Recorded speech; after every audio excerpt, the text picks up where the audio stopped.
हमारा हीरो शुयांग आज अपने पावर्स को अवेकिन करने के लिए स्कूल में आया था, लेकिन उसके सारे पावर्स बेकार चले गए। उसने एक ही बेकार ड्रैगन मास्टर के पावर्स को अवेकन किया, जिसके वजह से उसके साथी उसको लेकर काफ़ी उदास होने लगी। लेकिन खुशमती की बात तो ये था कि उसके कुछ साथी अभी भी उसकी काफ़ी फिक्र कर रहे थे। उसके एक साथी ने उसे कहा कि वो शुयांग का आगे चलकर लेवल अप करने में काफ़ी मदद करेगा। अपने साथियों के इतने दिलदार दिल को देखकर शुयांग भी काफ़ी ज़्यादा खुश हो गया। हालांकि शुयांग जानता था कि वो काफ़ी कमज़ोर है और उसने बहुत ही बेकार तरह के पावर्स को अवेकन किया है। फिर शुयांग अपने गर्लफ्रेंड को हाथ लगाने की कोशिश करता है, जिसका नाम ली है, लेकिन ली अचानक ही उसे दूर कर देती है। ये देखने के बाद शुयांग सबसे पहले काफ़ी हैरान होकर ली से कहने लगता है कि कहीं तुम्हारी तबीयत तो खराब नहीं, तुम इतना गुस्सा क्यों कर रही हो, आखिरकार बात क्या है। लेकिन यहाँ पर उसे झटका तब लगता है जब ली का पूरा तेवर ही बदल जाता है। वो काफ़ी बेरुखी से शुयांग को कहने लगता है कि तुम एक बी ग्रेड अवेकनर हो और साथ ही साथ तुमने बहुत ही बेकार तरीके का grand master dragon master power awaken किया है। लेकिन शायद इतना कुछ काफी नहीं था। तभी तो ली यहाँ तक भी कह देती है कि शुयांग उसके टीम में रहने के लायक नहीं है, क्योंकि अब शुयांग बहुत ज्यादा बेकार अवेकनर बन चुका है। उसकी बातों को सुनने के बाद तो शुयांग के दिल में जैसे किसी ने चाकू ही मार दिया हो। बेचारा शुयांग काफी हैरान होकर उसके हर एक बातों को सुन रहा था। फिर ये आगे बताती है कि आज से उन दोनों का ब्रेकअप हो चुका है। ये सुनने के बाद तो शुयांग को लगता है कि जैसे कि उसके ऊपर बिजली ही गिर गया। लेकिन ये देख शुयांग का दोस्त काफी गुस्सा होने लगता है। वो डायरेक्टली ली चैन को कहने लगता है कि तुम कितनी ज्यादा बेवकूफ हो, क्या तुम्हें पता नहीं था कि शुयांग 3 साल से तुम्हें कितना प्यार करता था। इसने अपना सब कुछ तुम्हारे ऊपर लुटा दिया और आज जब ये काफी कमजोर है तो तुमसे छोड़कर इस तरह से ही जा रही हो, और आज तुमने अपने एक ग्रेड पावर्स को अवेकन कर लिया तो ये सब कुछ किसी और की वजह से नहीं बल्कि शुयांग की वजह से है। यहाँ पर शुयांग का दोस्त काफी गुस्साते हुए कह रहा था कि अगर तुम मेरे दोस्त के साथ ब्रेकअप करना चाहते हो तो सबसे पहले तुम्हें उसके सारे पैसे वापस कर देना चाहिए, क्योंकि तुम उसके पैसों के लायक नहीं हो। लेकिन किसे पता था कि ली ना की बहुत ही बेशरम लड़की है, वो तो काफी ज्यादा नीच भी लड़की थी। वो तो डायरेक्टली शुयांग के ऊपर ही सारा दोष लगाती है। वो कहने लगती है कि अगर शुयांग सच में उसके साथ प्यार करता है तो अब उसके कैरियर के बीच उसे नहीं आना चाहिए। वो तो उसके करियर में आकर उसके करियर को खत्म करने की कोशिश कर रहा है। लेकिन अब इस बात को सुनने के बाद शुयांग का दोस्त जिसका नाम वांग था उसे काफी गुस्सा आ जाता है। उसका मन तो कर रहा था कि वो ली के चेहरे के वही बुरा का पूरा बिगाड़ दे। इतना गुस्सा उसे पहले कभी नहीं आया था। लेकिन यहाँ पर शुयांग किसी तरह से अपने दोस्त को रोककर उसे शांत कराता है, क्योंकि उन दोनों की झगड़े की वजह से वो इस अवेकनिंग एग्जाम को पूरी तरह से बेकार नहीं करना चाहता था। फिर यहाँ पर ली उसे बताती है कि तुम बहुत ही बेकार ड्रैगन मास्टर हो, जिसने की बहुत ही बेकार तरीके के पावर्स को अवेकन किया। मेरे जैसी लड़की तो सिर्फ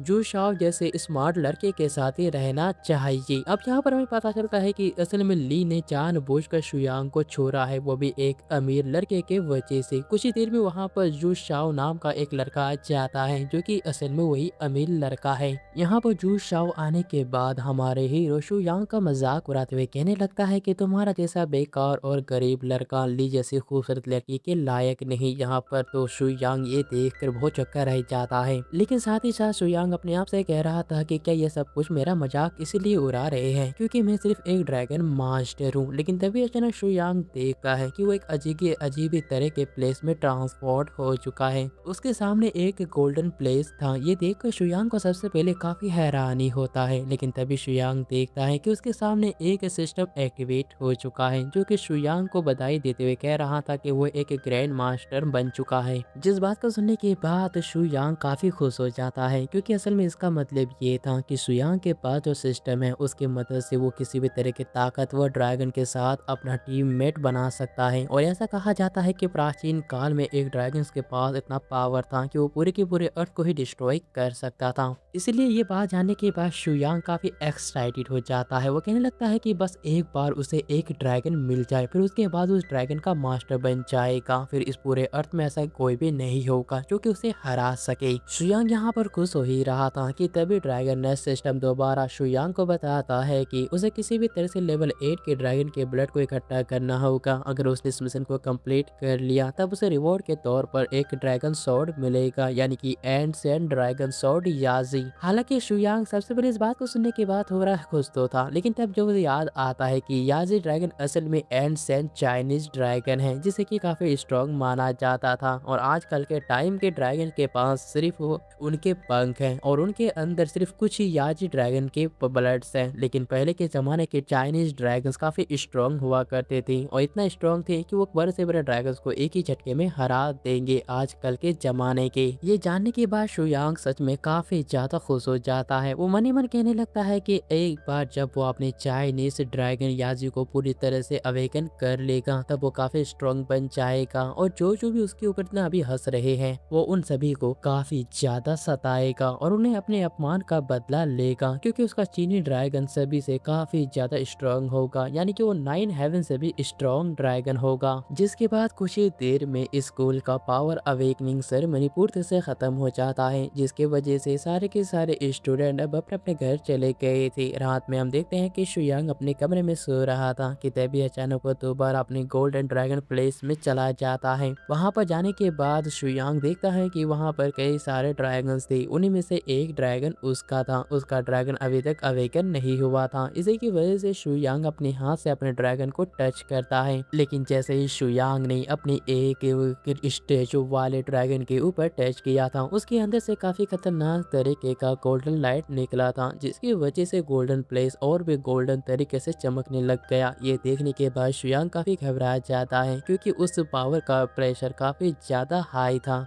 जबकि वही दूसरी तरफ सिटी की दूसरी साइड हम एक ओल्ड मैन को देखते हैं जो कि अपने कमरे में बैठकर आराम कर रहा था। ड्रैगन पावर वो भी महसूस कर लेता है। वो समझ जाता है कि यह ड्रैगन प्रेशर सच में काफी ज्यादा स्ट्रॉन्ग है। जिसके बाद ओल्ड मैन जल्दी से अपने पोती को फोन लगाकर उससे पूछता है कि क्या उसने अभी अभी ड्रैगन के दबाव को महसूस किया। दूसरी तरफ से उसके पोती कहती है कि नहीं, लगता है कि आपने किसी तरह का सपना देखा होगा, क्योंकि दादाजी आप भी जानते हैं कि इस दुनिया से ड्रैगन तो कब के खत्म हो चुके हैं। हालांकि उन दोनों ही दादा और पोती को कुछ भी समझ में नहीं आ रहा था। हालांकि ओल्ड मैन को पूरा यकीन था कि उसने अभी अभी ड्रैगन के दबाव को महसूस किया। जबकि दूसरी तरफ हम शु यांग को देखते हैं, जिसे कि सिस्टम ने ऑर्डर दिया था कि उसे लेवल 8 के बीस्ट को मारकर उसके ब्लड को हासिल करना होगा। उसके ब्लड की मदद से ही वो अपने ड्रैगन को अवेकन कर सकता है। लेकिन यहाँ पर शु यांग सिस्टम के ऊपर काफी गुस्सा हो जाता है, क्योंकि वो बहुत ही ज्यादा बेकार था। उसके पास किसी भी तरह के पावर्स नहीं थे। तो आखिरकार वो लेवल 8 जो कि काफी खतरनाक बीस्ट होता है, जो कि काफी खतरनाक होते हैं। लेकिन उसकी बातों को सुनने के बाद सिस्टम तो हंसते हुए कहने लगता है कि मास्टर, अगर एक बार आपने अपने ड्रैगन को अवेकन कर लिया तब आप काफी स्ट्रॉन्ग बन जाओगे, तब तो आपके पास पावर्स भी आ जाएगा। लेकिन इस बात को सुनने के बाद जियांग उसके ऊपर और भी गुस्सा हो जाता है। वो समझ जाता है कि अब वो उस लेवल 8 वाले बीस्ट का शिकार तो नहीं कर सकता। उसे किसी भी तरह से लेवल 8 के बीस्ट के ड्रैगन के ब्लड को ही खरीदना होगा, यही उसके पास एक ऑप्शन है। लेकिन हमें यहाँ पर पता चलता है कि बेचारे शुयांग के पास तो ज्यादा ड्रैगन कॉइन्स भी नहीं है, क्योंकि लेवल 8 बीस्ट के ब्लड को हासिल करने के लिए बहुत सारा पैसा लगता है। लेकिन उसके पास उतने पैसे थे ही नहीं, जिसकी वजह से वो और भी परेशान हो जाता है।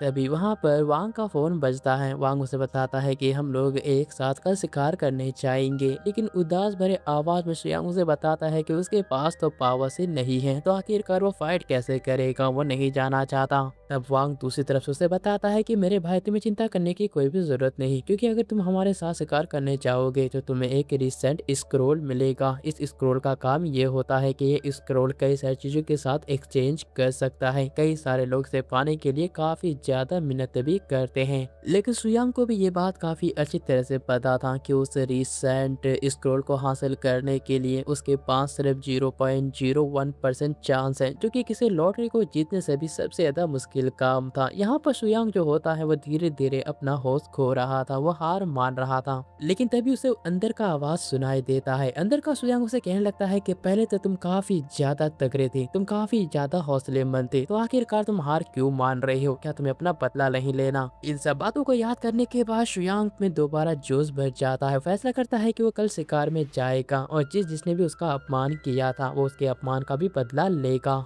जिसके बाद यहाँ से सीन बदलता है और अगले ही सीन में हम देखते हैं शुयांग और वांग को, जो कि जंगल में शिकार करने के लिए चले गए थे। शुयांग हमें बताता है कि 15 साल बाद अचानक वो इस दुनिया में टेलीपोर्ट हो गया था, जहाँ पर दरारों के अंदर से कई सारे डीमंस बाहर निकल के मामूली इंसानों को मार रही थी। उन डीमंस और राक्षसों से फाइट करने के लिए इंसानों ने अपने अपने पावर्स अवेकन करना स्टार्ट कर दिया। जो ज़्यादा पावर अवेकन करते थे वो लोग डीमन से फाइट करके बाकी इंसानों को प्रोटेक्ट करने लगे। लेकिन उस टाइम में सबसे ज़्यादा ताकतवर किसी और को नहीं बल्कि ड्रैगन टेमर को माना जाता था, क्योंकि ड्रैगन टेमर के पास ड्रैगन होने के साथ साथ वो काफ़ी स्ट्रॉन्ग भी थे। लेकिन जब तक आखिरी ड्रैगन मारा नहीं गया, और आज के टाइम में सबसे ज़्यादा बेकार किसी और को नहीं बल्कि ड्रैगन मास्टर को माना जाता है। शुयांग इन सब चीज़ों के बारे में सोच सोच कर आगे बढ़ ही रहा था कि तभी अचानक एक सोल्जर उन्हें आगे जाने से रोक देता है। वो शुयांग और वांग को बताता है कि एक ग्रेट कम और ड्रैगन टेमर इस ड्रैगन हंटिंग में नहीं जा सकते, यानी इस फॉरेस्ट के अंदर हंटिंग करने नहीं जा सकते।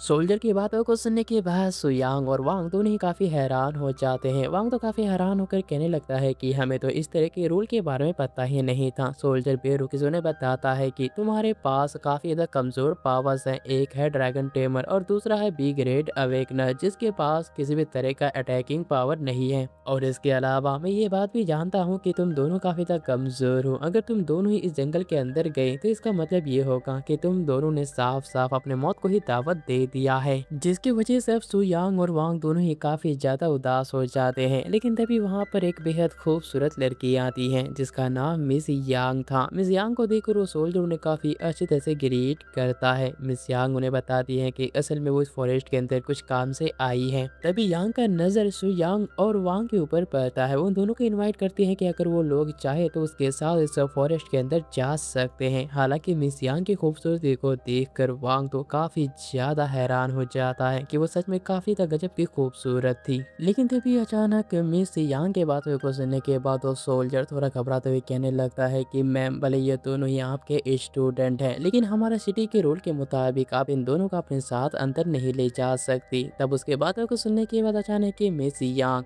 लेकिन तभी अचानक मिस यांग अपने दो स्क्रिप्ट को बाहर निकाल कर सीधे उन दोनों को दे देते हैं। ये देखकर सोल्जर काफी चिल्लाते हुए कहने लगता है कि ये तो दो काफी खास तरह के स्क्रोल हैं, इनके मदद से तुम अपने आप को प्रोटेक्ट कर पाओगे, और अगर तुम्हारी जान में खतरा बन जाए तो तुम लोग यहाँ के गेट के पास आ जाओगी। सोल्जर की बातों को सुनने के बाद शू यांग काफी डरते हुए कहने लगता है कि टीचर, मैं आपके इस तोहफे को नहीं ले सकता, क्योंकि ये दोनों ही स्क्रोल काफी ज्यादा कीमती होंगे, हम इन्हें ऐसे ही नहीं ले सकते। लेकिन शू यांग के बातों को सुनने के बाद भी मिस यांग उसे बताती है कि तुम बहुत ही ज़्यादा परफेक्ट स्टूडेंट हो, जो कि क्लास में हमेशा टॉप में आता है, और मैं दिल से तुम्हारी मदद करना चाहती हूँ, तो तुम इस स्क्रॉल को रख सकते हो। हालांकि शू यांग उसके बातों को सुनने के बाद अपने टीचर को मना करना चाहता था, लेकिन अपने टीचर की बातों को सुनने के बाद वो भी आखिरकार उनके लिए मान जाता है। जिसके बाद मिस यांग उन सोल्जर्स को कहने लगती है कि हमारे सिटी के रूल्स तो है, लेकिन अगर मैं इन दोनों की गारंटी लूँ तब तो तुम हमें जाने ही दोगे। बेचारे सोल्जर्स के पास भी कोई ऑप्शन नहीं था, क्योंकि वह आम सोल्जर्स थे और वो टीचर को रोक नहीं सकते थे। इसी की वजह से वह उन्हें अंदर जाने की इजाजत दे देता है। सु यांग और वांग को अंदर जाता हुआ देख कर दो काफी सोल्जर्स काफी गुस्सा हो रहे थे, क्योंकि वो स्क्रोल काफी ज्यादा कीमती थी और अब वो बेकार ही इन्हें वेस्ट करने के लिए ले जा रहे हैं, जो कि एक छोटे बच्चे हैं। जबकि वही दूसरी तरफ एक बड़े से ऑफिस के अंदर हम एक बंदे को देखते हैं जिसे कि शू यांग के बारे में पता चल चुका था। वो उसके एस क्लास अवेकनिंग पावर को जानने के बाद काफी खुश था, लेकिन जब उसे ये बात पता चलता है कि असल में शू यांग सिर्फ एक ड्रैगन मास्टर है, जो कि बहुत ही ज्यादा बेकार अवेकनिंग पावर होता है। इसी के साथ ही उनका ये कहना था कि अगर शू यांग ने किसी और तरह की कॉम्बैट पावर को अवेकन किया होता तो अपने सारे रिसोर्सेस उसी के ऊपर खर्च करके उसे एक स्ट्रॉन्गेस्ट वॉरियर बनाते, लेकिन उसका किस्मत काफी खराब है कि उसने एक ड्रैगन मास्टर पावर को अवेकन किया है।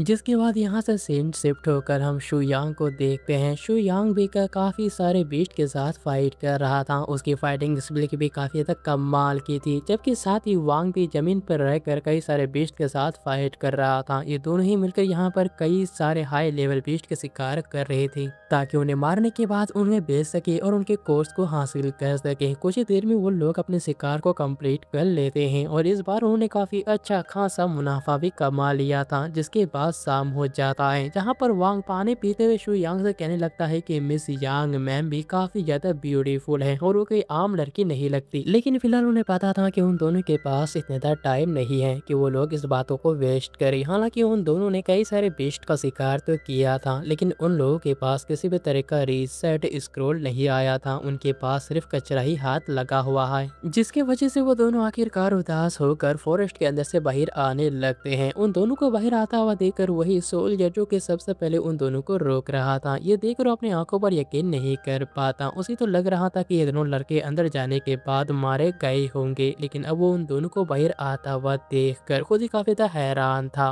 जिसके बाद यहाँ से सीन बदलता है और हम एक लड़की को देखते हैं जो कि कुछ सामान को एक्सचेंज कर रही थी। असल में यहाँ पर शू यांग और वांग दोनों ही अपने मिले हुए सामान को एक्सचेंज करने के लिए आए थे, लेकिन वो दोनों काफी हैरान हो जाते हैं जब वांग को पता चलता है कि इतने सारे सामानों को बेचने के बाद सिर्फ उन्हें 1000 ड्रैगन कॉइन्स ही मिले हैं। इसी की वजह से वांग काफी ज्यादा उदास हो जाता है। फिर वह उस लड़की से पूछता है कि क्या यहाँ पर किसी भी तरह का रिसेंट स्क्रॉल है। उनकी बातों को सुनने के बाद वह लड़की मुस्कुराते बताती है कि हाँ, यहाँ पर स्क्रॉल है जो कि काफी कीमती होते हैं। फिर वो बताती है कि रिसेंट स्क्रॉल की कीमत लगभग 10 लाख ड्रैगन कॉइन्स है। लेकिन लड़की की बातों को सुनने के बाद वांग काफी हैरान हो जाता है। वो समझ आता है कि अगर उसने सालों तक भी अपने पैसे इकट्ठा किए तभी वो रिसेंट स्क्रॉल को हासिल नहीं कर पाएगा। वो दोनों उदास थे कि तभी वहाँ पर वही अमीर लड़का और ली आ जाते हैं। ली और वहाँ अमीर लड़का आने के बाद दोबारा से वांग और हमारे हीरो शुयांग का मजाक उड़ाने लगते हैं। वो अमीर लड़का तो कुछ ज्यादा ही मजाक उड़ा रहा था। वो तो कहने लगता है कि तुम तो मेरे प्यारी एक्स के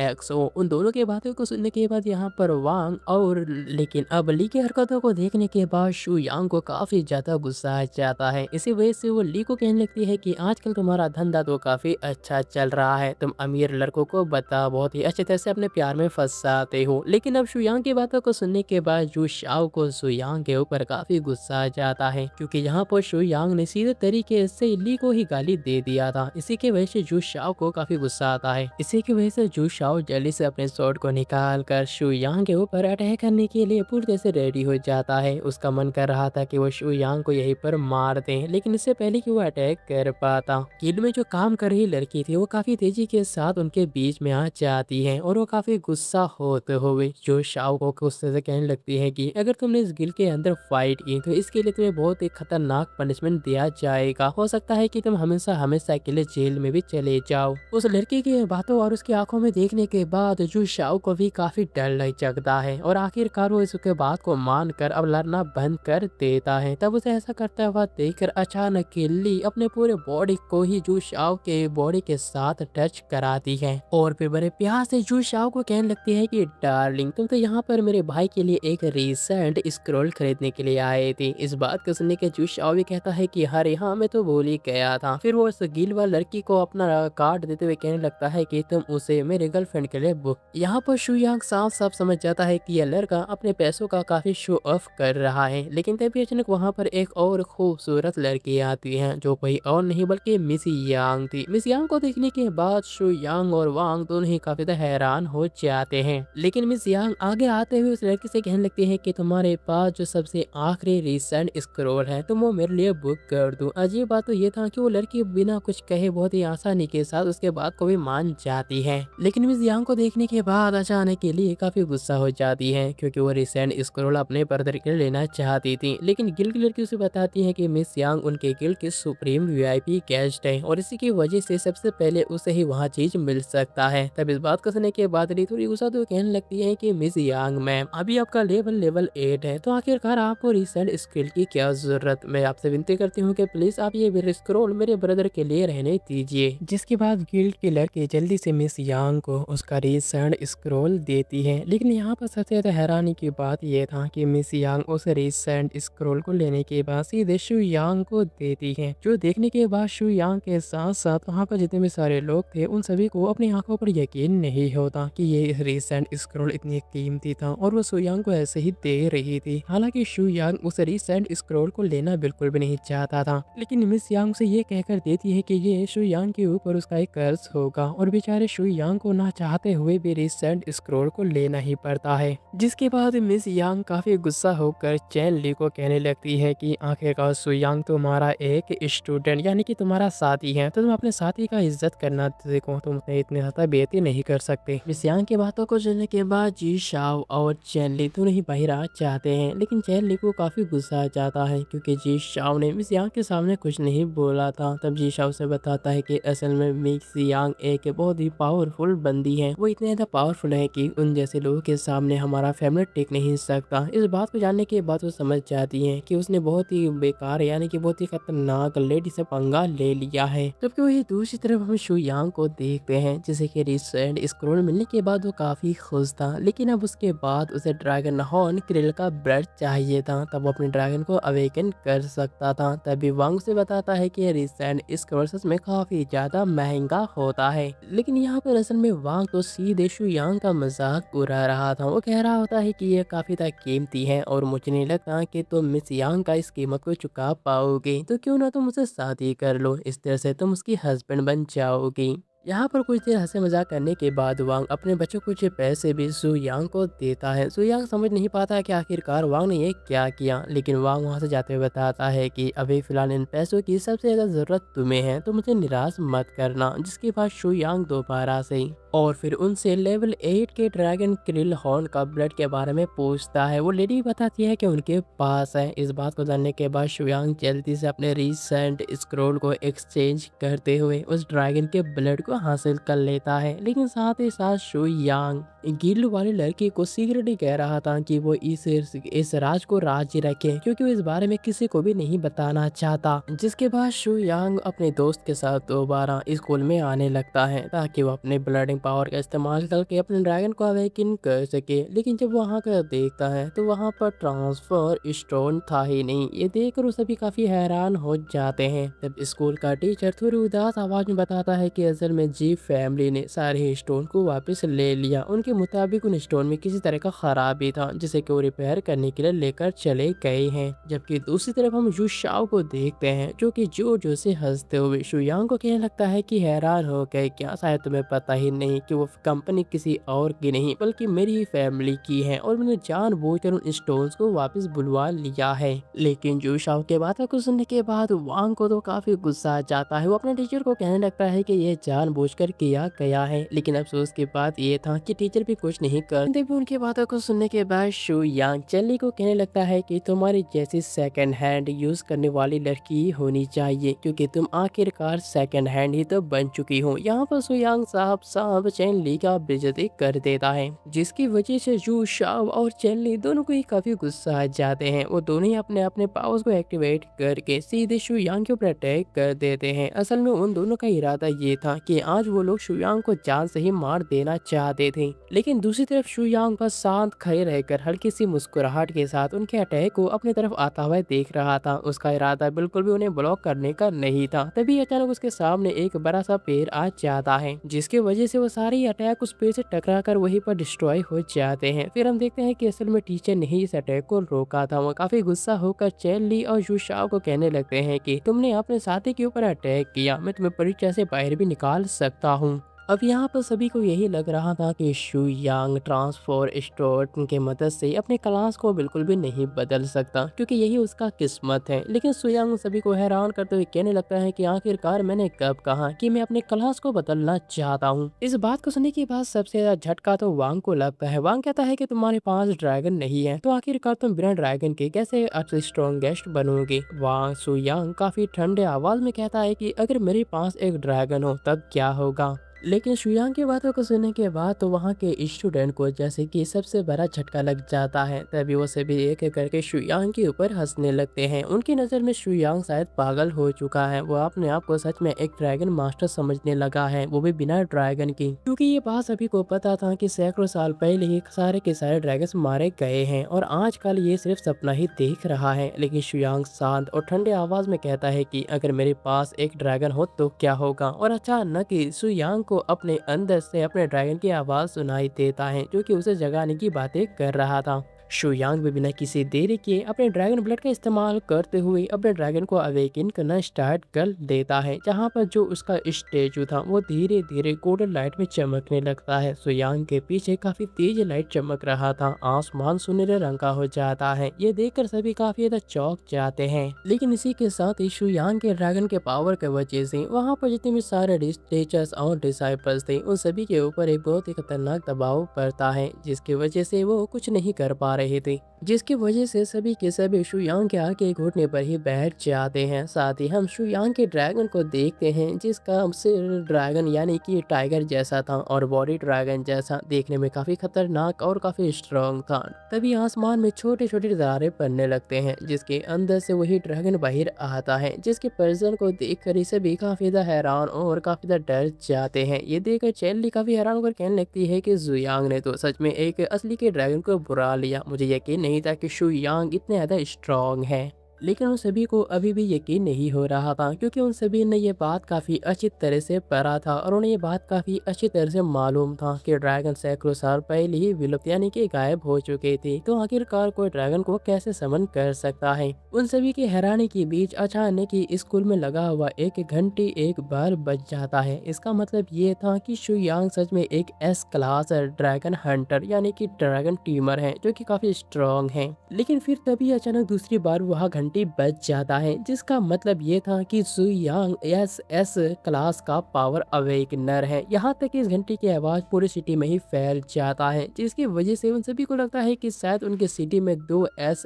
क्लास के पावरफुल अवेकनर आए हुए हैं। वहीं दूसरी तरफ हम फॉरेस्ट के अंदर कई सारे जानवर थे जो कि मेरे पावर को महसूस कर सकते थे, लेकिन दूसरी तरफ वो दाव बैल लगातार बजता ही जा रहा था। बजते बजते वो अचानक ही पूरी तरह से ही डिस्ट्रॉय हो जाता है, जिसकी वजह से बाकी सभी को लगता है कि शायद दाव बेल, जो कि ये सभी के पावर्स को अवेकन करने में मदद करता था और वो कितने स्ट्रॉन्ग है उसका पता लगाने में मदद करता था, शायद वो खराब हो चुका है। लेकिन स्कूल के टीचर ने अभी भी मेरे ड्रैगन को देख लिया था, जिसकी वजह से उन्हें अपनी आंखों पर यकीन नहीं था। जबकि दूसरी तरफ जाओ शी दोबारा काफी घमंड के साथ कहने लगता है कि मुझे पता था कि तुम सिर्फ दिखावा कर रहे थे, तुम उतना भी ज्यादा स्ट्रांग नहीं हो। लेकिन वांग से मजाक उड़ाते हुए कहने लगता है कि अगर ये सब कुछ झूठ है तो तुम आखिरकार अपने पैंट में पेशाब क्यों कर रहे हो। जिस पर जाओ शाओ को तो काफी गुस्सा आ जाता है। वो अपने अपन को निकाल कर वांग के ऊपर अटैक करने की तैयारी करता है, लेकिन तभी शु यांग अपने ड्रैगन याजी को ऑर्डर देकर उनके तरफ भेज देता है। याजी ड्रैगन को देखने के बाद चैन ली और जी शाओ दोनों के ही पसीने निकल जाते हैं। वो दोनों थर थर कांप कर वहीं पर बेहोश हो जाते हैं,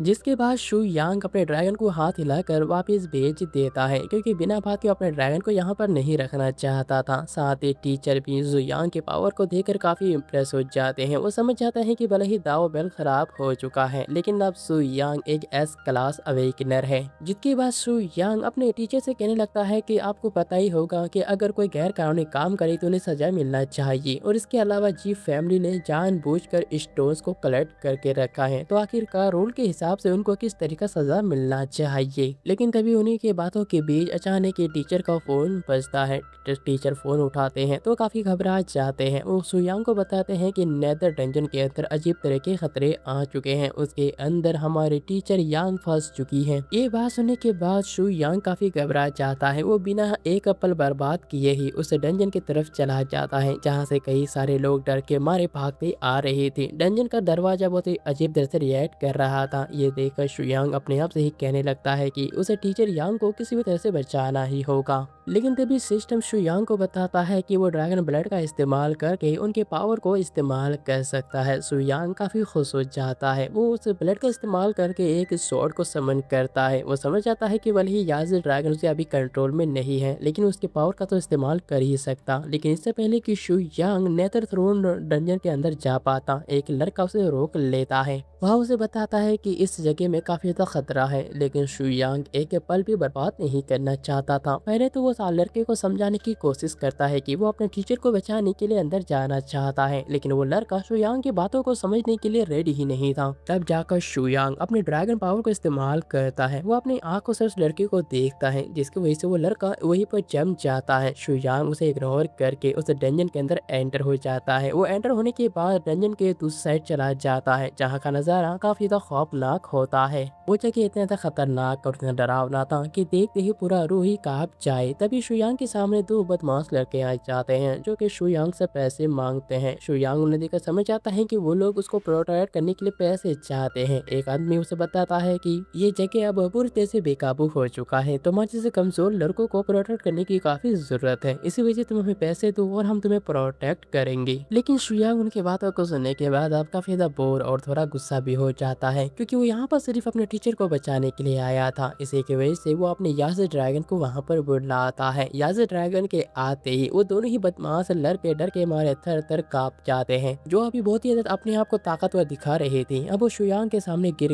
कर अपने आप को जान देने की भीखे मांग रहे थे। शुयांग भी उनके ऊपर ज्यादा ध्यान नहीं देता। वो सारे दोनों ही लड़के अपने पास जितने भी सारे पैसे और खजाने थे वो निकाल कर शुयांग को देने लगते हैं। शुयांग भी ये देखकर काफी खुश था कि उसके पास कुछ कमाई हो गई। तभी अचानक शुयांग को अंदर से कुछ आवाज सुनाई देता है। ये देखकर शुयांग अपने स्वॉर्ड को निकाल कर जल्दी से डंजन के और अंदर जाता है। उसे लगता है कि उसका टीचर खतरे में है, लेकिन सामने हड्डियों का कंकाल बड़ा एक बहुत ही बड़ा आर्मी था जो कि शुयांग को रोकने के लिए उसके नजदीक आ रही थी। ये देखकर शुयांग भी अपनी ड्रैगन स्वॉर्ड को लेकर डायरेक्टली उनसे भिड़ जाता है। वो उनसे लगातार फाइट करने लगता है। वो किसी भी हाल में इस बार अपने टीचर यांग को बचाना चाहता है। यहाँ पर शुयांग सबसे पहले काफी अच्छी तरह से उन सारे हड्डी वाले कंकाल के आर्मी के साथ फाइट कर रहा था, लेकिन वो देखता है कि यह आर्मी खत्म होने का नाम ही नहीं ले रहा। फिर शुयांग फैसला करता है कि वो इन सभी को मारते हुए आगे बढ़ता जाएगा। वो अपने टाइम को वेस्ट करके इनके साथ यहीं पर फाइट नहीं करेगा और अपने इसी प्लान के ऊपर कामयाब करते हुए शुयांग काफी तेजी के साथ उन हड्डी वाले कंकाल के आर्मी के साथ फाइट करते हुए आगे ही बढ़ता जाता है। यहाँ पर वो काफी तेजी के साथ अपने टीचर को बचाने के लिए जा रहा था, जबकि उस डंजन के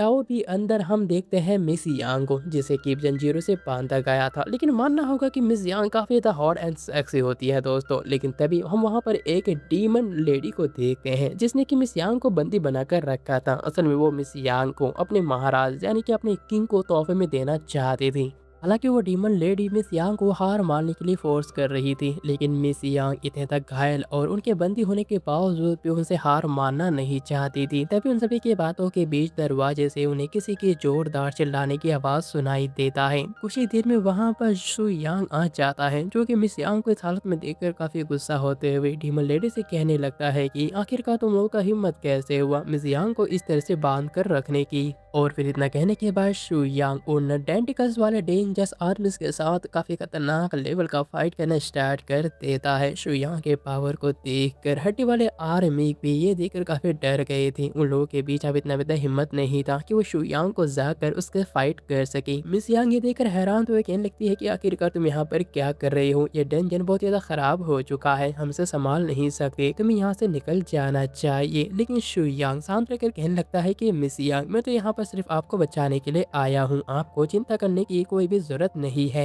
लेकिन मिस यांग यहाँ पर अपने स्टूडेंट की काफी ज्यादा चिंता कर रही होती है। वो डायरेक्टली शु यांग को एक रिसेंट स्क्रॉल देते हुए कहने लगती है कि इसके मदद से तुम टेलीपोर्ट होकर यहाँ से निकल सकती हूँ और जाकर तुम मेरे दादाजी को बताना, वो यहाँ आकर मुझे आजाद करा लेंगे। लेकिन उन दोनों की बातों को सुनने के बाद डीमन लेडी जो होती है वो काफी गुस्सा हुए कहने लगती है कि हे क्या तुम लोगों ने यहाँ पर किसी तरह का ड्रामा स्टार्ट करके रखा है, क्या तुम दोनों ही मुझे इग्नोर कर रही हो। लेकिन शु यांग उसे गुस्सा तो कहने लगता है कि तुम अपना मुंह बंद करो क्योंकि अब तुम मरने वाली हो। इतने कहने के बाद शु यांग अपने स्वॉर्ड के पावर को मैक्सिमम लिमिट तक इस्तेमाल करने लगता है और देखते ही देखते डीमन लेडी के आर्मीज के ऊपर कई सारे स्पिरिचुअल शॉट्स अटैक कर देते हैं, जिसकी वजह से अब एक ही झटके में वहाँ आर्मी एकदम साफ हो जाता है। उनमें से किसी को भी बचने का मौका नहीं मिलता। हालांकि फिर भी कुछ आर्मीज वहाँ से भागने में कामयाब हो चुके थे। मिस यांग शु यांग के पावर को देखकर काफी बहुत चक्के रह जाती है। शु यांग समझ जाता है कि मिस यांग काफी ज्यादा कंफ्यूज हो चुकी है। इसी वजह से शु यांग से बताता है कि असल में मैंने अपने क्लास को नहीं बदला, बल्कि मैं अभी भी एक ड्रैगन टेमर हूँ, बस मेरे पावर्स कुछ अजीब तरह से चेंज हो चुके हैं। हालांकि मिस यांग इस बात को सुनने के बाद फिर भी पूरी बात को ठीक से समझ नहीं पाती। तभी वहाँ पर उन्हें एक भारी आवाज सुनाई देता है। वो कहता है कि क्या तुम लोगों ने अभी यहाँ पर ड्रामा चालू करके रखा है। देखते ही देखते वहाँ पर घोस्ट किंग आ जाता है, जिसका पूरा शरीर सिर्फ हड्डियों के ढांचों के अलावा और कुछ नहीं, लेकिन देखने में वो काफी खौफनाक था और जिसे देखकर कोई भी बहुत ही आसानी के साथ डर जाता।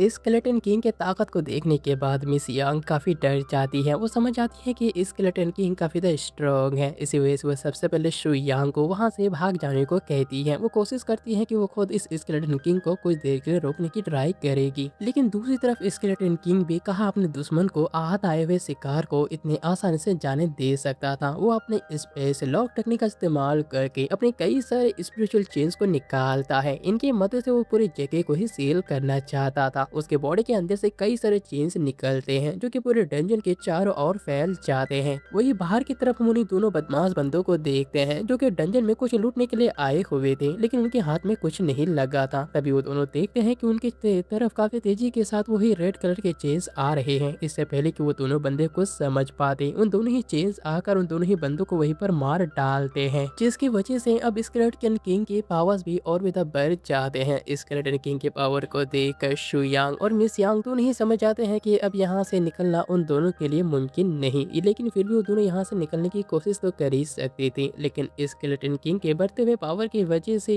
मिस यांग सारे के सारी उम्मीदें हार जाती हैं। उसे लगता है कि शु यांग यहाँ पर आकर उसकी वजह से ही खतरे में पड़ा है, लेकिन स्केलेटन किंग के पावर की वजह से मिस यांग काफी बुरी तरह से इंजर्ड हो जाती है। जबकि दूसरी तरफ स्केलेटन किंग अभी भी रुकने का नाम नहीं ले रहा था। वो अपने हाथ आए हुए शिकार को इतने आसान से जाने नहीं देना चाहता था। इसी वजह से वो अपने मुर्दों के कहर को निकालता है, यानी कि अपनी कई सारे स्केलेटन आर्मीज को बाहर निकाल कर शु यांग के ऊपर अटैक करने का ऑर्डर देता है, जो कि देखने में काफी डरावना होता है। लेकिन शायद अब स्केलेटन किंग को पता नहीं था कि मिस यांग को चोट पहुंचाने के बाद शु यांग को उसने कितना गुस्सा दिला दिया है। शु यांग जल्दी से अपने याजी ड्रैगन को बाहर निकालता है, जो कि आसमान को चीरते हुए काफी खतरनाक तरीके से बाहर आ जाता है। याजी ड्रैगन को देखकर मिस यांग और स्केलेटन किंग दोनों ही काफी ज्यादा हैरान हो जाते हैं। लेकिन सबसे ज्यादा हैरानी स्केलेटन किंग को होता है। उसे तो यकीन नहीं हो रहा था कि इस दुनिया में इतना ज्यादा पावरफुल याजी ड्रैगन भी हो सकता है। लेकिन शु यांग अपनी याजी ड्रैगन को ऑर्डर देता है कि वह स्केलेटन किंग को मार दे। फिर क्या था, याजी ड्रैगन एक ही झटके में ही स्केलेटन किंग के ऊपर इतने खतरनाक अटैक करता है कि बेचारा स्केलेटन किंग उसके अटैक को ब्लॉक नहीं कर पाता और कुछ ही देर में मारा जाता है। स्केलेटन किंग के मरने के बाद अचानक ही शु यांग के हाथों में गोल्डन लाइट चमकता है। सिस्टम उसे बताता है कि उसने याजी ड्रैगन के लेवल 2 को पार कर लिया है। उसने लेवल 2 के ऊपर कदम रखा है, जिसके बाद शु यांग बिना किसी देरी के अपने याजी ड्रैगन को ऑर्डर देता है कि वो इस डेंजन के महल को पूरी तरह से तोड़ दे। फिर याजी ड्रैगन भी बिल्कुल वैसा ही करता है। ये देखकर शु यांग अपने टीचर को लेकर जल्दी से ड्रैगन के ऊपर सवार होकर उस डेंजन से निकल जाता है। दूसरी तरफ हम हवा में फ्लाई करते हुए एक ओल्ड मैन को देखते हैं, जो कि असल में मिस यांग का दादाजी था। वो अपने पोती को बचाने के लिए काफी तेजी के साथ वहां जा रही थी, लेकिन तभी उन्हें वही ड्रैगन का दबाव महसूस होता है। वो एक पल के लिए वहीं पर रुक जाते हैं। कुछ ही देर में उनके सामने शु यांग का ड्रैगन आ जाता है। याजी ड्रैगन को देखने के बाद ओल्ड मैन के हाव भाव पूरी तरह से बदल जाते हैं। वो समझ जाते हैं कि ये एक पौराणिक ड्रैगन है।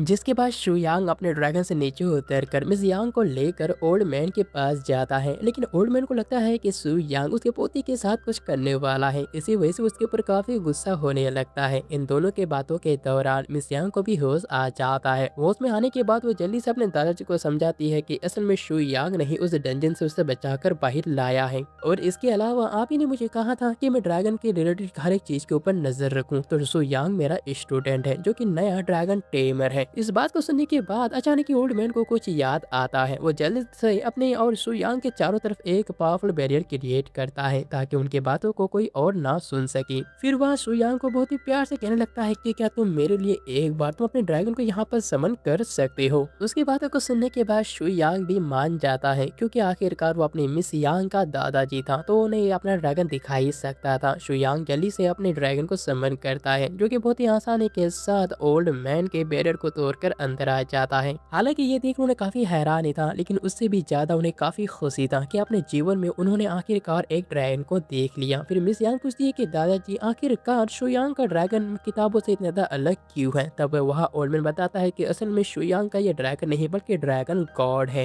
फिर ओल्ड मैन शुयांग और मिस यांग को बताता है कि असल में असली ड्रैगन गॉड वही होता है जो कि आसमानों के ऊपर रहते हैं, और इसके अलावा आज तक मैंने किसी भी तरह के ड्रैगन गॉड को नहीं देखा। लेकिन फिर मिस यांग पूछती है कि आखिरकार गॉड्स कहाँ पर हैं, अगर वो सच में होते हैं तो आखिरकार हमने उन्हें कभी देखा क्यों नहीं। तब ओल्ड मैन बताता है कि असल में गॉड्स एक ऐसे जगह पर गिरे थी जहाँ से उन गॉड्स का नामो निशान मिल चुका है, लेकिन मुझे लगता है कि उसके बारे में सिर्फ शुयांग ही पता लगा सकता है क्योंकि उसके पास अब ड्रैगन गॉड है। इसी वजह से इन सब चीजों के बारे में उसे ही पता लगाना होगा। लेकिन अगर शुयांग वहाँ उस जगह पर जाना चाहता है जहाँ पर गॉड्स गिरे थे तो उन्हें एक टूर्नामेंट में हिस्सा लेना होगा और उस टूर्नामेंट को जीतना भी होगा। इसी वजह से ओल्ड मैन शुयांग को ऑफर देता है कि वो उसका मास्टर यानी कि उसका स्टूडेंट बन जाए। फिर वो बीजिंग मास्टर यूनिवर्सिटी में उसे इन्विटेशन देगा, लेकिन शुयांग बहुत ही शांत रहकर ओल्ड मैन को मना कर देता है कि वो ऐसा बिल्कुल भी नहीं चाहता था। इस बात को सुनने के बाद ओल्ड मैन और मिस यांग दोनों ही काफी हैरान हो जाते हैं। मिस यांग हैरान होकर कहने लगती है कि शुयांग, तुमने ही तो कहा था कि तुम्हें बीजिंग मास्टर यूनिवर्सिटी में एडमिशन लेना है, तो आखिरकार तुम मेरे दादाजी के स्टूडेंट क्यों नहीं बनना चाहते। इसी के दौरान सिस्टम भी शुयांग को एक नया मिशन देता है। उसे बताता है कि उसे लेवल 3 के खूंखार मॉन्स्टर्स का शिकार करना होगा, फिर उसे और एक ड्रैगन बॉक्स मिलेगा। फिर शुयांग शांत रहकर और हंसते हुए बताता है कि असल में मैं मार्शल यूनिवर्सिटी में एडमिशन लेना चाहता हूँ, लेकिन अपने बलबूते पर, मुझे किसी का एहसान नहीं चाहिए। शुयांग के फैसलों को सुनने के बाद ओल्ड मैन उसके ऊपर और ज्यादा इम्प्रेस हो जाते हैं। वो शुयांग को कई सारे पावरफुल इक्विपमेंट और वेपन देते हैं ताकि वो टूर्नामेंट के लिए अपने आप को तैयार कर सके। लेकिन ये देखकर मिस यांग अंदर ही अंदर जलन जाती है क्योंकि उसके दादाजी ने आज तक उसे इस तरह के वेपन्स नहीं दिए थे। लेकिन दूसरी तरफ शुयांग इतने खास तरह के वेपन्स पाकर काफी ज्यादा खुश होता है। जिसके बाद अगले ही सीन में हम शुयांग और उसके बाकी सारे साथियों को एग्जाम में देखते हैं, जहाँ पर टीचर उन्हें एक एक करके ब्रेसलेट दे रही थी और उन्हें एग्जाम के रूल्स बता रही थी कि कोई भी एक दूसरे के ऊपर बिल्कुल भी अटैक नहीं कर सकता।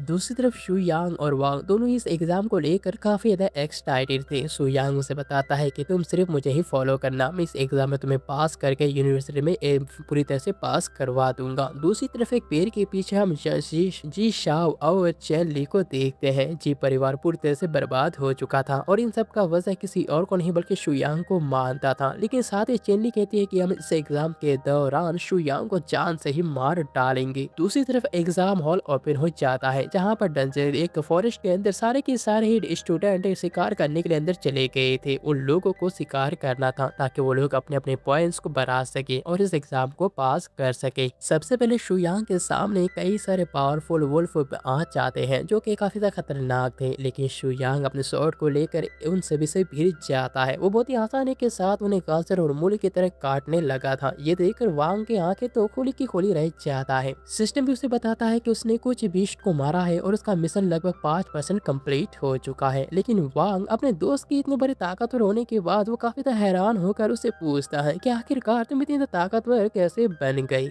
जिसके बाद दोबारा वांग और शुयांग दोनों ही जाकर उन लेवल 5 के बीस्ट के साथ फाइट करने लग जाते हैं और दोनों ही मिलकर उन सभी को बहुत ही अच्छी तरह से टक्कर दे रही थी। हालांकि वो बीस्ट काफी खतरनाक थी। लेकिन इसी के साथ ही दूसरी साइड है कि पत्थर के पीछे हम चैन ली और जी शाओ को देखते हैं। वो दोनों ही ये देखकर काफी हैरान थे कि शुयांग काफी ज्यादा ताकतवर बन चुका है और वो आसानी के साथ इन बीस्ट के साथ फाइट कर पा रहा है, जिसकी वजह से जी शाओ को काफी तो गुस्सा आ रहा था। लेकिन चेली से कहने लगती है कि ये जितना गहराई में जाएगा उतना खतरा बढ़ जाएगा और हमें बस इंतजार करना होगा इसके मरने की। दूसरी तरफ हम शुयांग को देखते हैं जिसने कि कई सारे बीस्ट को मार दिया था। सिस्टम से बताता है कि उसने मिशन को लगभग 40% तक कंप्लीट कर लिया। वांग भी ये देखकर काफी खुश था कि उन लोगों ने बहुत सारे बीस्ट को मार लिया। इस तरह के रैंक को हासिल करके वो लोग मार्शल यूनिवर्सिटी में एडमिशन ले सकते हैं। वो दोनों खुश थे कि तभी अचानक जमीन के अंदर से एक बहुत ही खतरनाक तरीके बीस्ट को कुछ हुआ ही नहीं। लेकिन इसी मौके का फायदा उठाकर चैन ली अपनी आइस मैजिक का इस्तेमाल करती है, वहाँ की जगह को बर्फ में कन्वर्ट कर देती है, जिसकी वजह से अब शुयांग के लिए मुसीबत और भी बढ़ चुका था क्योंकि उस बर्फ वाले पावर की वजह से शुयांग का बॉडी भी बर्फ में जमने लग जाता है। हालांकि ये देखकर शुयांग को काफी तो गुस्सा भी आ गया था। इसी वजह से शुयांग अपने याजे ड्रैगन के ब्लेड पावर का इस्तेमाल करता है। वो खुद को अपने एक ड्रैगन के रूप में बदल देता है, जिसकी वजह से उसका बॉडी और उसकी ताकत पूरी तरह से चेंज हो जाता है। और इसी चेंज हुए पावर के मदद से शुयांग एक जोरदार अटैक उस लेवल 5 के बीस्ट के ऊपर करता है। ये अटैक बहुत ज्यादा खतरनाक था और उसके एक ही अटैक से ही वो बीस्ट वहीं पर ढेर हो जाता है। वांग ये देखकर तो अपनी आंखों पर पर यकीन नहीं कर पाता कि शु यांग इतना ज़्यादा ताकतवर बन चुका है। जिसके बाद शु यांग अपने स्वॉर्ड से उस पत्थर को ही डिस्ट्रॉय कर देता है जिस पत्थर के पीछे जुई शाओ और चेन ली छिपे हुए थी। उन दोनों को देखकर शु यांग को काफी गुस्सा आ रहा था। वांग काफी गुस्सा होकर उन्हें देखने लगता है। अब ये देखकर उन दोनों के ही चेहरे सफेद पड़ गए थे। वो डरते हुए कहने लगते हैं कि हम तो बस यहाँ से गुजर रहे थे और कुछ भी नहीं। लेकिन फिर भी अपने डर को काबू में रखते हुए जी शाओ काफी गुस्सा होते हुए कहने लगता है कि अगर तुमने मुझे कुछ भी किया तो मेरा जी परिवार तुम्हें बिल्कुल भी नहीं छोड़ेगा। लेकिन शु यांग हल्की मुस्कुराहट देते हुए कहने लगता है कि क्या तुम्हें लगता है कि मैं अभी भी तुम्हारे परिवार से डरता हूँ? तुम्हारा फैमिली अब मेरा कुछ भी बिगाड़ नहीं सकता। लेकिन तभी उन दोनों की बातों के दौरान अचानक ही आसमान कहीं दूर एक हाई लेवल का एनर्जी जनरेट होने लगता है। ये देखकर टीचर वांग अपने सभी स्टूडेंट को और बताती है कि ये बहुत ज्यादा खतरनाक है, सब परीक्षा को अभी के अभी रोका जा रहा है। जबकि वही दूसरी तरफ शु यांग और वांग को भी इस बात का पता चल चुका था। लेकिन इस मौके का फायदा उठाकर जे शाओ और चेन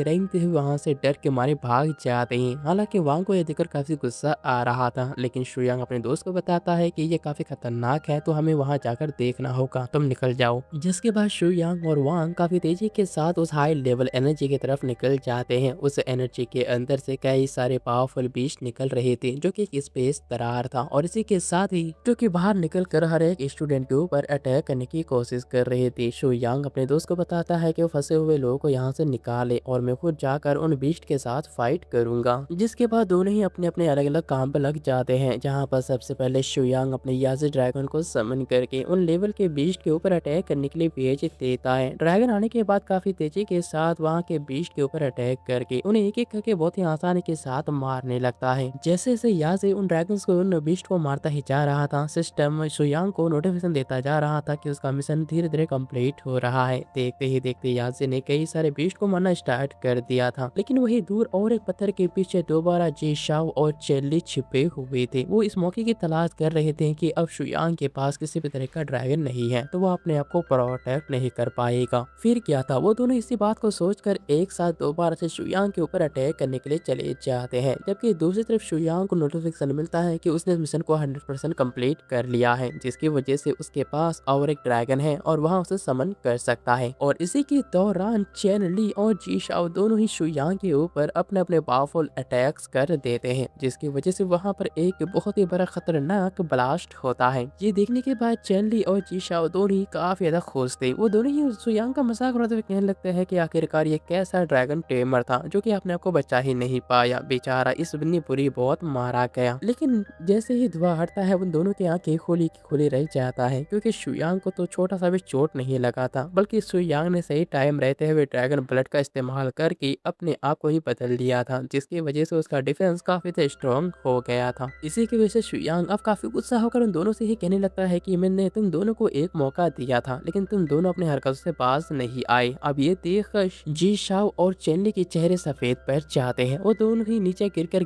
गिराते हुए अपनी जान की भीख मांगने लगते हैं। चेनली अपने बॉयफ्रेंड के ऊपर इल्जाम लगा रही थी कि उसने ही उसे भड़काया, लेकिन यहाँ पर जी शाओ उसे थप्पड़ मारते हुए कहने लगता है कि तुमने ही मुझे भड़काया था। शु यांग सिर्फ शांत रहकर उन दोनों के ड्रामे को देख रहा था। उसे देखने में काफी मजा आ रहा था कि ये दोनों कैसे एक दूसरे के ऊपर लगातार इल्जाम पे इल्जाम लगाए जा रहे हैं अपने जापने को बचाने के लिए। लेकिन शु यांग के अंदर बिल्कुल भी कुछ और बचा ही नहीं था। वो एक ही झटके में ही अपने ड्रैगन से उन दोनों के ऊपर अटैक करके उन्हें वहीं पर मार देता है, क्योंकि इन जैसे बेवकूफ लोगों को मर जाना ही बेहतर था। दूसरी तरफ हम टीचर वांग, मिस यांग और वांग को देखते हैं। उन्हें पता चलता है कि शु यांग अभी तक अंदर से बाहर नहीं आया, जिसकी वजह से वो काफी परेशान हो जाते हैं। लेकिन उनकी परेशानी को बढ़ाने के लिए वहाँ पर लेवल 7 का जानवर आ जाता है, जिसके पंख थे और वो एक शेर के जैसा था। अब लेवल 7 का खुंखार जानवर हर एक चीज को तबाह करते हुए काफी तेजी के साथ आगे बढ़ रहा था। वो शु यांग को देखकर उसे अपने सामने झुकने को कहता है और इसी के साथ ही वो शु को रोकने के लिए अपने सामने एक बड़ा सा पत्थर का दीवार खड़ा कर देता है, जिसकी मदद से वो उस लेवल 7 के जानवर के अटैक को बहुत ही आसानी के साथ रोकने में कामयाब हो जाता है। ये देखकर उस लेवल 7 के जानवर को अपनी आंखों पर यकीन नहीं हो रहा था कि उसके इतने बड़े खतरनाक अटैक को उस लड़के ने इतने आसानी के साथ रोक लिया। जिसके बाद शु यांग अपने ड्रैगन स्वॉर्ड का इस्तेमाल करके उस लेवल 7 के खुंखार जानवर के ऊपर एक एनर्जी स्लैश से अटैक करता है। एक ही अटैक से वो जानवर काफी दूर जाकर और बहुत ही बुरी तरह से घायल होकर गिरता है। उससे कुछ ही देर बाद सिस्टम शु यांग को बताता है कि उसने लेवल 3 को पूरी तरह से कंप्लीट कर लिया है। ये देख शु यांग अब काफी कमज़ोर पड़ने लगता है। फिर उसने एक साथ दो ड्रैगन के पावर को इस्तेमाल किया था। वो समझ जाता है कि उसके अपने बॉडी के फिजिक्स को और भी ज़्यादा बढ़ाना होगा ताकि वो आगे चलकर सभी ड्रैगन्स के पावर्स को अच्छी तरह से इस्तेमाल कर सके। लेकिन इसी के दौरान उसे मिस यांग का आवाज़ सुनाई देता है। मिस यांग काफ़ी डरी और घबराई हुई शु यांग को कहने लगती है कि अभी भी वह बीस्ट जिंदा है। दूसरी तरफ वह टाइगर बीस्ट अपने मुंह से आखिरी बार अटैक करके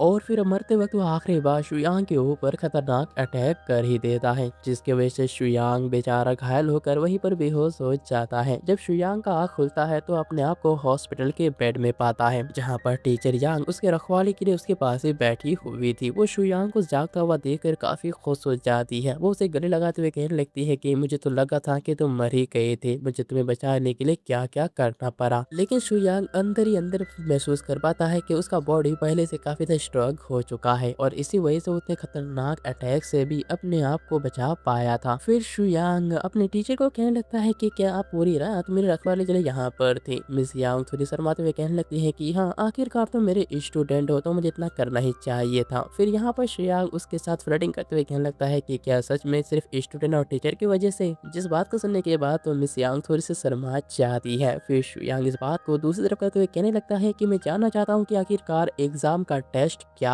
हुआ है। मिस यांग से बताती है कि असल में एग्जाम में तुम सबसे टॉप में आए हो और अब तुम मार्शल यूनिवर्सिटी में एडमिशन लेने के लायक बन चुके हो। लेकिन तब इसी के दौरान सिस्टम अब दोबारा शु यांग को एक मिशन देता है। उसे बताता है कि उसे लेवल 8 की फायर बीस्ट का क्रिस्टल हासिल करना होगा। बात को जानने के बाद वो सीधे मिस यांग से ही पूछ लेता है कि आखिरकार उसे इस तरह की क्रिस्टल कहाँ मिल सकता है, क्योंकि उसे खरीदना चाहता है। जिसके बाद मिस यांग शु यांग को एक कार्ड देती है जिसके अंदर 10 लाख थे, ताकि शु यांग आगे चलकर उन पैसों को खर्च कर सके। उन पैसों को पाने के बाद शु यांग अंदर ही अंदर काफी खुश हो जाता है, क्योंकि उसके पास सच में खर्च करने के लिए बिल्कुल भी पैसे नहीं थे। जिसके बाद अचानक शु यांग मिस यांग से पूछता है कि जब मैं यहाँ पर बीमार था तो क्या आप मेरे लिए कोई गिफ्ट लेकर आई या फिर नहीं। तब यहाँ शर्माने के बाद अचानक मिस यांग सीधे शु यांग के सिर के ऊपर उसे किस कर लेती है, जिसकी वजह से ये सीन काफी रोमांटिक बन जाता है। मिस यांग वहाँ से बहाना बनाते हुए कहती है कि मुझे एग्जाम की तैयारी करनी है, तुम अपने आप का ख्याल रख लेना। इतना कहने के बाद मिस यांग वहाँ से निकल जाती है। जिसके बाद शु यांग ठीक होने के बाद एक एक्सचेंज सेंटर में पहुंचता है, जहां पर उसे वही गिल्ड की लड़की दिखाई देती है जिससे कि सबसे पहले शु यांग का मुलाकात हुआ था। वो गिल्ड की लड़की भी बताती है कि असल में उसका ट्रांसफर यहाँ पर हो चुका है। प्रमोशन होने के बाद वो इस राजधानी में आ गई। फिर वो शु यांग से पूछती है कि आखिर वो यहाँ पर क्या करने के लिए आया है। शु यांग उसे बताता है कि वो लेवल 8 के फायर बीस्ट के कोर को हासिल करना चाहता है। जिस बात को सुनने के बाद वो लड़की जल्दी से एक लेवल 8 के कोर को बाहर निकाल कर शु यांग को दिखाती है। वो बताती है कि वो बिल्कुल बहुत ज़्यादा लकी है, क्योंकि ये आखिरी कोर बचा हुआ है। लेकिन इससे पहले कि शु यांग उस कोर को हासिल कर पाता, अचानक वहाँ पर एक रईस अमीर ज्यादा चाहता है, जो कि घमंड के साथ कहता है कि उसे ये कोर चाहिए। लेकिन वहाँ लड़की बहुत ही शांत और बहुत ही प्यारी आवाज में उसे बताती है कि ये लड़का पहले यहाँ पर आया है और ये कोर इसी का हो गया। लेकिन उस आदमी के साथ आए हुए कुछ बदमाश लड़के उसे बताता है कि हमारे लिए साहब जो चाहे वो इस राजधानी में खरीद सकते हैं, उन्हें कोई भी मना नहीं कर सकता। लेकिन दूसरी तरफ शु यांग उस ली नाम वाले लड़के के स्टेटस को चेक करता है। उसका स्टेटस उतना खास नहीं था, लेकिन फिर भी शु यांग समझ नहीं पा रहा था कि आखिरकार वो लेवल 8 के इस कोर को क्यों लेना चाहता है। जिसके बाद शु यांग अपने ब्लैक कार्ड को निकाल कर पे करने वाला था, तभी वो लड़का देखता है कि शु यांग के पास ब्लैक कार्ड है। वो शु यांग को हैरानी नजरों से देखते हुए कहने लगता है कि इस पूरे राजधानी में ये ब्लैक कार्ड सिर्फ 10 ही है, तो आखिरकार तुम्हारे पास ये ब्लैक कार्ड कहाँ से आया। लेकिन अब उन सभी को लगता है कि शु यांग के पास ये जो कार्ड है वो नकली कार्ड है, क्योंकि ये कार्ड काफी ज्यादा खास कार्ड होता था और ये सिर्फ अमीरों के पास होता है। इसी की वजह से उन्हें यही शक हो रहा था। लेकिन शु यांग शांत रहकर उन्हें बताता है कि यह बात तुम्हें बहुत जल्दी पता चल जाएगा जब तुम इसका बिल चेक करोगे तो। लेकिन तभी वहाँ पर कुछ ही देर में एक बेहद खूबसूरत लड़की आ जाती है, जो कि आता ही सीधे जाकर शु यांग के गले लग जाती है। और हमें यहाँ पर पता चलता है कि असल में इस लड़की का नाम यून है, जो कि शु शुयांग को अपना भाई मानती है। लेकिन ये देखकर ली नाम वाला लड़का अंदर ही अंदर काफी गुस्सा हो जाता है क्योंकि वो युन को पसंद करने लगा था। जिसके बाद युन शुयांग को बताती है कि मैंने सुना था कि तुम जहाँ रहते थे वहाँ पर काफी बड़ा तबाही आ चुका था। लेकिन शुयांग बताता है कि दीदी आपको चिंता करने की कोई भी जरूरत नहीं क्योंकि मैं बहुत ज्यादा स्ट्रॉन्ग बन चुका हूँ। फिर शुयांग हमें बताता है कि असल में उसके फादर ने युन को एक युद्ध के मैदान से उठाया था। वो बचपन से ही काफी ज्यादा बहादुर थी और वही हमेशा शुयांग को बचाया करती थी। लेकिन तभी उन दोनों के बातों के बीच ली उन्हें बताता है कि आखिरकार जूनियर ये कौन है, क्योंकि आज से पहले मैंने इस लड़के को यहाँ पर नहीं देखा। लेकिन शायद युन जानती थी कि ली कितने ज्यादा बेशरम और खतरनाक लड़का है, इसी वजह से वो शुयांग को वहाँ से ले जाने लगती है। लेकिन ये देखने के बाद ली को लगता है कि उसने उसका बदतमीजी बदनामी किया है, जिसकी वजह से वो काफी गुस्सा होकर अपने वेपन को निकाल कर उनके ऊपर अटैक करने के लिए रेडी हो जाता है। तब ये देखकर गिल्ड वाला लड़की उसके पास उसे बताती है कि ये गिल्ड है और तुम यहाँ पर किसी भी तरह की लड़ाई नहीं कर सकते। हालांकि ये सुनकर ली को काफी गुस्सा आ रहा था, लेकिन उसका साथी आकर उसे बताता है कि कुछ ही दिनों बाद यूनिवर्सिटी में एक कंपटीशन होने वाला है, उस फाइट में आप इसे हरा सकती हूँ अगर उसने इस फाइट में हिस्सा लिया तो।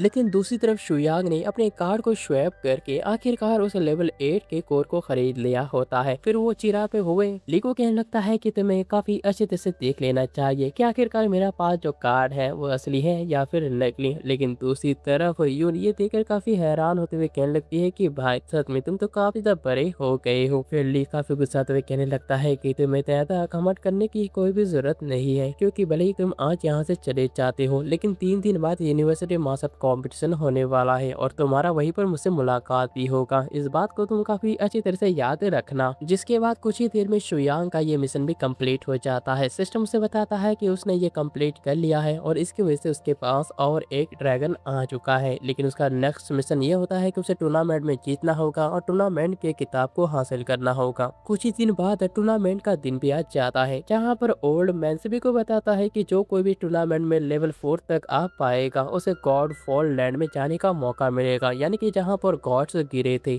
जिसके बाद सबसे पहले टूर्नामेंट में फाइट करने के लिए हमारा हीरो शुयांग आता है। वो आते ही एक साथ कई सारे ओपोनेंट के साथ फाइट करता है। उसकी कैपेबिलिटी बहुत ही खतरनाक था, जिसकी वजह से वो कई सारे ओपोनेंट्स को बहुत ही अच्छी तरह से एलिमेंट करता ही जा रहा था। ये देखकर वहाँ पर आए दर्शक काफी हैरान हो जाते हैं। उन सभी को ये बात पता था कि शुयांग एक ड्रैगन टेमर है, लेकिन वो अब इतना ज्यादा स्ट्रॉन्ग बन चुका है कि वो एक मामूली ड्रैगन टेमर बिल्कुल भी नहीं लग रहा था। वहीं दूसरी तरफ ली भी अपने ओपोनेंट के साथ काफी अच्छी तरह से फाइट कर रहा था। वो भी अपने ओपोनेंट को एक एक करके एलिमेंट कर रहा था। सभी उसका तारीफ कर रहे थे क्योंकि आखिरकार ली एक मेज था, यानी कि काफी ज्यादा स्ट्रॉन्गेस्ट अवेकनर वॉरियर। लेकिन यहाँ पर ली शुयांग को देखकर काफी ज्यादा गुस्सा था। वो तो इस बार शुयांग के साथ फाइट करके उसे इस मैच में ही खत्म कर देना चाहता था, ताकि वो उसके लिए रास्ते में किसी भी तरह का रुकावट ना बन सके। और फिर इसी तरह से ली और शुयांग के बीच कई सारे ओपोनेंट्स उनके सामने आते जा रही थी, जहाँ पर शुयांग भी बहुत ही आसानी के साथ अपने हर एक ओपोनेंट्स को एलिमेंट करता जा रहा था। जबकि दूसरी तरफ ली भी काफी ज्यादा स्ट्रॉन्ग था। वो भी अपने ओपोनेंट्स को एलिमेंट करके आगे बढ़ता ही जा रहा था। कुछ ही देर में यहाँ पर ली का मुकाबला करने के लिए शुयांग की सिस्टर यून आ जाती है। यून आते ही डायरेक्टली ली के ऊपर अटैक कर देती है। उन दोनों के बीच कॉम्बैट फाइट होता है, लेकिन कुछ ही देर में ली उसे बताता है कि तुम मुझे हरा नहीं सकती, बेहतर होगा तुम हार मान लो और तुम मेरी औरत बन जाओ। लेकिन उसकी बातों को सुनने के बाद यून को काफी ज्यादा गुस्सा आ जाता है। वो अपने शॉट को लेकर डायरेक्टली ली के ऊपर अटैक करती है और कुछ ही देर में वो उसे इंजर्ड भी कर देती है। लेकिन ये देखकर ली को काफी ज्यादा गुस्सा आ जाता है। वो जल्दी से अपने फायर से अपना एक फायर ड्रैगन समन करता है, जो कि काफी ज्यादा खतरनाक था। वही दूसरी तरफ शुयांग काफी दूर से इस लड़ाई को देख रहा था। उसे लग रहा था कि उसके सिस्टर इस लड़ाई को हार जाएगा, क्योंकि ली ने अपना स्ट्रॉन्गेस्ट मैजिक का इस्तेमाल किया था। मिस यांग से समझाते हुए कहने लगती है कि अगर तुम वहां पर गए तो तुम डिस्क्वालीफाई हो जाओगे और तुम अपने सिस्टर को भी नहीं बचा पाओगे। जबकि दूसरी तरफ ली ने अपने बड़े से फायर ड्रैगन से अब सीधे यून के ऊपर अटैक कर ही दिया था। उसका अटैक काफी ज्यादा खतरनाक था, जिसकी वजह से यह दिल दहलाने वाला हो चुका था। सभी को लग रहा था कि यून इस अटैक की वजह से मारी गई होगी, लेकिन जब वो सभी देखते हैं तो हैरान हो जाते हैं, क्योंकि इसमें शुयांग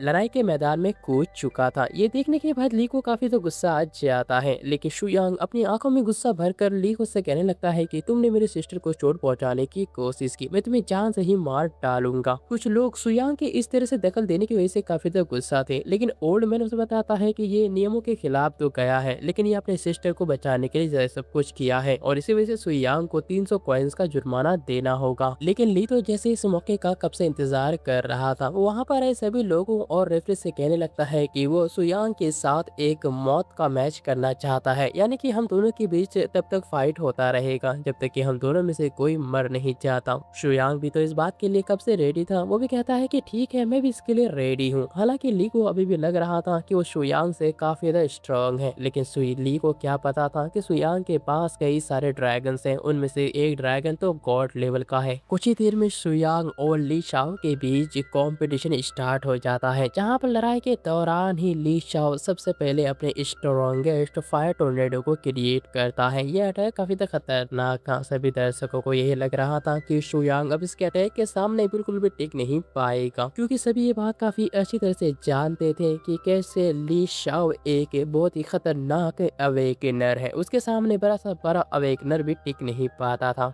लेकिन तभी शुयांग उन सभी को हैरान करते हुए अपने शुआन यानी कि नए मिले हुए ड्रैगन के पावर को समन करता है, जिससे कि वो उस पर से टोर्नेडो यानी कि फायर टोर्नेडो को बहुत ही आसानी के साथ एब्जॉर्ब कर लेता है। शुयांग के सामने एक बहुत ही पावरफुल ड्रैगन उसके पीछे आ जाता है, जो देखकर ली शाओ के तो होश उड़ जाते हैं, उसे ठंडा पसीना आने लगा था। लेकिन ये सभी कम था कि तभी शुयांग उसके पावर को ही अपने हाथों में ही इकट्ठा करने लग जाता है। ये देखकर तो ली शाओ और भी ज्यादा घबरा जाता है, लेकिन तभी शुयांग उसके पावर को उसको ही फेंक कर मारता है, जिस अटैक को देखने के बाद ली शाओ के तो और भी ज्यादा पसीने और उसके हाथ पाँव कांपने लगते हैं और सबसे पहले उस अटैक को रोकने के लिए एक बहुत ही बैरियर क्रिएट करता है। लेकिन ये अटैक काफी खतरनाक था, जिसके वजह से वहां पर ब्लास्ट होने लगे थे। तभी अचानक वहां पर एक बुरा आदमी आ जाता है, जो कि असल में ली शाओ का दादाजी होता है। ली शाओ का दादाजी आने के बाद अपने एक ही हाथ से उस अटैक को पूरी तरह से ब्लॉक कर लेता है, लेकिन इसे देखकर ऐसा लग रहा था जैसे कि इस अटैक को रोकने में उसे अपनी बहुत ही ज्यादा ताकत खर्च करना पड़ा। वो सभी के सामने बताता है कि इस लड़ाई को हार मानते हैं। सभी ली के दादाजी को काफी अच्छे तरह से जानते थे, जो कि असल में इस राजधानी के जनरल थे, लेकिन वो सभी ये देखकर काफी हैरान थे। यहाँ पर शुयांग भी ली शाओ का मजाक उड़ाते हुए कहने लगता है कि तुम तो काफी ज्यादा बड़े बच्चे थे, तो आखिरकार छोटे बच्चे कैसे बन गए। इससे पहले कि ली शाओ अपने दादाजी को कुछ कह पाता, उसका दादाजी उसे ही डांट कर उसे वहां से ले जाने की कोशिश करने लगता है। लेकिन शुयांग बहुत ही शांत और अपने आवाज को भारी करते हुए कहने लगता है कि अगर तुमसे ले जाना चाहते हो तो ले जा सकते हो, लेकिन उसके डेड बॉडी को। ये सुनकर जनरल ली को तो काफी तो गुस्सा आ जाता है, कहने लगता है कि मैं इस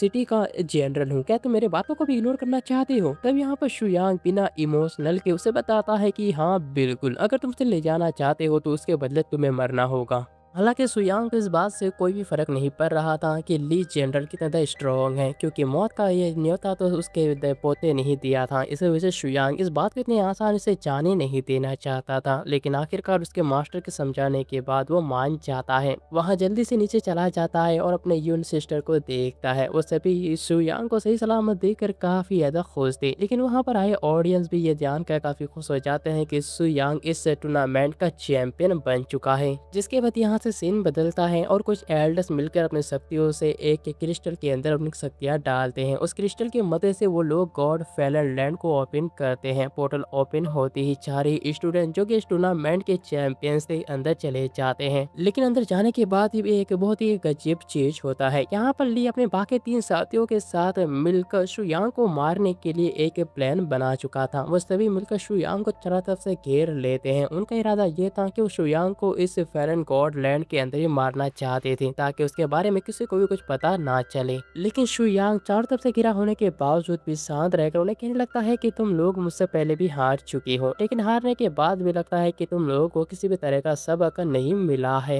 लेकिन शुयांग की बातों को सुनने के बाद भी ली बहुत ही मुस्कुराते हुए कहने लगता है कि तुम्हारे पास सिर्फ एक ही ड्रैगन है और हम लोग यहाँ पर 3 हैं, तो तुम हमें यहाँ पर हरा नहीं सकती और यहाँ पर किसी भी तरह का रूल भी नहीं है। लेकिन शुयांग शांत रहकर उन्हें कहने लगता है कि आखिर तुम लोगों को किसने कहा कि मेरे पास सिर्फ एक ही ड्रैगन है। इतने कहने के बाद शुयांग एक एक करके अपने ड्रैगन्स को बाहर निकालने लगता है। शुयांग के पास इतने सारे ड्रैगन्स को देखकर तीनों के चेहरे सफेद पर जाते हैं। सबसे पहले शुयांग अपने फायर ड्रैगन को बाहर निकालता है, जिसके बाद फायर को कंट्रोल करने का पावर था। फिर शुयांग अपने दूसरे ड्रैगन को निकालता है, जो कि अर्थ ड्रैगन था, जिसके बाद स्ट्रॉन्गेस्ट डिफेंस होता है, जो कि शुयांग को हर एक अटैक से बहुत ही आसानी के साथ बचा सकता था। और उसका तीसरा ड्रैगन होता है याजी यानी कि स्वॉर्ड ड्रैगन, जिसके पास कई सारे स्वॉर्ड को कंट्रोल और उनके अटैक करने की काबिलियत थी। और यहाँ पर सु यांग अपने आखिरी और चौथे ड्रैगन को समन करता है जो कि विद्वान ड्रैगन होता है यानी कि बुद्धि वाला ड्रैगन, जिसका इंटेलिजेंस काफी तेज है। अब सुयांग के पास इतने सारे ड्रैगन देखने के बाद उन तीनों के चेहरे अब सफेद पड़ चुके थे। वो लोग अपने जान की भीख मांगकर सुयांग से वहां से निकल जाने की विनती कर रहे थे, लेकिन सुयांग इसके लिए बिल्कुल भी तैयार नहीं था। वो सबसे पहले अपने याजी ड्रैगन से ली के ऊपर हमला करवाता है, लेकिन ली को इससे कुछ नहीं होता। फिर दूसरी तरफ बाकी दोनों प्लेयर्स भी ये देखकर काफी डरते हुए कहने लगते हैं कि वो दोनों हार मानते हैं, वो दोनों बस यहाँ से जाना चाहते हैं। लेकिन शुयांग उन्हें इतने आसानी से यहाँ से कैसे जाने देने वाला था। वो अपने बाकी के ड्रैगन का इस्तेमाल करके सबसे पहले उन दोनों ही स्टूडेंट को वहीं पर मार डालता है। ड्रैगन के सामने वो दोनों स्टूडेंट की किसी भी तरह को एक एंशिएंट लिपि दिखाई देता है। तभी हम दूसरी तरफ ली के ग्रैंडफादर को देखते हैं, जिन्हें की एहसास हो जाता है कि उसके पोते के साथ कुछ हुआ है। इसी वजह से वो डायरेक्टली जगह पर आकर अंदर जाने की कोशिश कर रहे थे, लेकिन ओल्ड मुझे समझाता है कि फैलन गॉड लैंड के अंदर कोई भी इतने आसानी के साथ नहीं जा सकता। कुछ ही देर में उन्हें उस जगह पर बहुत ही अजीब तरह के पावर्स महसूस होने लगते हैं। वो समझ जाते हैं कि फैलन गॉड लैंड में बहुत ही अजीब तरह के गड़बड़ी होने लगे हैं। दूसरी तरफ सुयांग भी उस एंशिएंट लिपि को समझने की कोशिश कर रहा था। ये उसे लग रहा था कि ये उसके लिए एक सुनहरा मौका है अपने आप को स्ट्रॉन्ग बनाने का। इसलिए सुयांग जल्दी से अपने फोसी ड्रैगन को बाहर निकाल लेता है, जो कि इस तरह के एंशिएंट वो भाषाओं को पढ़ने में सबसे ज्यादा माहिर ड्रैगन था। बहुत जल्दी फोसी ड्रैगन उस एंशिएंट लिपि को भी ट्रांसलेट कर लेता है, जिसके बाद उसके सारे ट्रांसलेशन किए हुए लिपि को सीधे शुयांग के माइंड के अंदर भेज देता है। जहाँ पर माइंड के अंदर जाने के बाद शुयांग को पता चलता है कि एंशिएंट टाइम के वक्त दूसरी दुनिया से एक एविल गॉड्स इस दुनिया में आया था, जो कि आने के बाद ये पूरे दुनिया को ही खत्म करना चाहता था। लेकिन उस डीमन को रोकने के लिए कई सारे गॉड्स ने एक साथ मिलकर उस डीमन से फाइट करने की कोशिश की, लेकिन वो डीमन काफी शक्तिशाली था, जिसकी वजह से गॉड्स भी उसे रोक नहीं सकते थे। तभी अचानक